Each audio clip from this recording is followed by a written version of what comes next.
basmalah yang dijadikan pembukaan oleh Al-Imam Ibnu Jama'ah menunjukkan kepada kita bahwa prinsip para ulama kita di dunia ilmu adalah tawakal kepada Allah, meminta pertolongan kepada Allah, dan mengembalikan segala urusan hanya kepada Allah Subhanahu wa ta'ala. Dan ini atmosfer dunia ilmu, hadirin. Kalau antum ingin masuk ke dunia ilmu, ingin datang dan aktif di kajian, ini prinsip yang harus antum miliki. Jangan bosan-bosan bertawakal kepada Allah. Selalu minta kepada Allah Subhanahu wa ta'ala. Dan ini terlihat dari berbagai macam tindak tanduk para ulama. Terlihat dari sikap-sikap mereka. Di antaranya ini, mereka memulai buku-buku mereka dengan Bismillah. Dan Bismillah artinya meminta pertolongan kepada Allah, minta keberkahan kepada Allah Subhanahu wa ta'ala. Jadi walaupun mereka cerdas-cerdas, Al-Imam Ibnu Jama'ah di usia muda itu sudah jadi hakim syar'i. Beliau tidak mengandalkan kecerdasan beliau ketika menulis buku ini.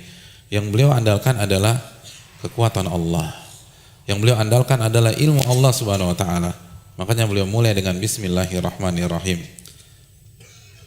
Dan di antara potret para ulama tentang masalah ini, bagaimana mereka menamai buku-buku mereka.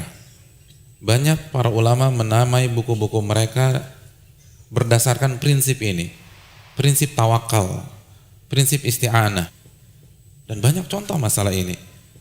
Contohnya Al-Imam Ibnu Hajar ketika mensyarah Sahih Bukhari, judul apa yang beliau berikan ya untuk buku beliau? Fathul Bari. Fathul Bari. Apa arti Fathul Bari? Fat itu pembuka. Al-Bari salah satu nama Allah Subhanahu wa ta'ala. Itu judul buku, itu ada filosofinya. Artinya, saya tidak akan bisa menulis syarah Bukhari kecuali dibuka oleh Al-Bari Allah Subhanahu wa ta'ala. Dari judul buku aja sudah melambangkan ketawakalan seseorang. Dari judul buku saja sudah melambangkan ketergantungan seseorang kepada Allah Subhanahu wa ta'ala. Al-Imam Syaukani punya buku tafsir, judulnya apa? Fathul Qadir. Al-Qadir adalah nama Allah Subhanahu wa ta'ala.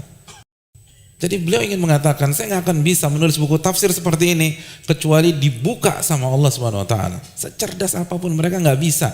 La haula wa la quwata illa billah. Tidak ada daya dan kekuatan kecuali dengan petunjuk Allah Jalla wa ala. Di antara mereka ada yang istikharah sebelum mencantumkan hadis, sebagaimana yang dilakukan oleh Imam Al-Bukhari. Sebelum menyantumkan hadis istikharah, sebelum menyantumkan hadis istikharah, sebelum menyantumkan hadis istikharah. Jadi antum bayangkan, untuk satu buku saja ribuan kali beliau istikharah. Dia mau ngapain sih? Mau ke Singapura?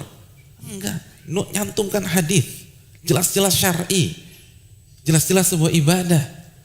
Tapi khawatir kalau saya mengandalkan kecerdasan saya, jangan-jangan salah menyantumkan babnya sama hadisnya nggak nyambung, atau mungkin hadisnya bermasalah. Hadisnya beliau pikir sahih jadi lemah. Al-Imam Bukhari, hadirin yang dirahmati oleh Allah, ulama yang cerdasnya begitu luar biasa, alimnya begitu luar biasa, kemampuan hafalannya begitu luar biasa. Tapi begitu mencantumkan hadis istikharah, istikharah, istikharah, istikharah. Istikharah artinya meminta pandangan dan tuntunan dari Allah Subhanahu wa ta'ala.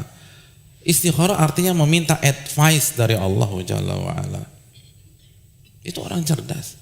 Yang cerdasnya ribuan kali daripada kita. Istikharah setiap menyantumkan hadis. Ribuan kali istikharah hanya untuk satu buku. Antum, saya dalam hidup ini berapa kali istikharah? Coba. Paling sekali. Pas mau merit, mau kawin, iya. Dan gitu kawinnya cuma sekali. Udah sekali seumur hidup. Subhanallah. Makanya kurang berkah hidup kita dibanding para ulama.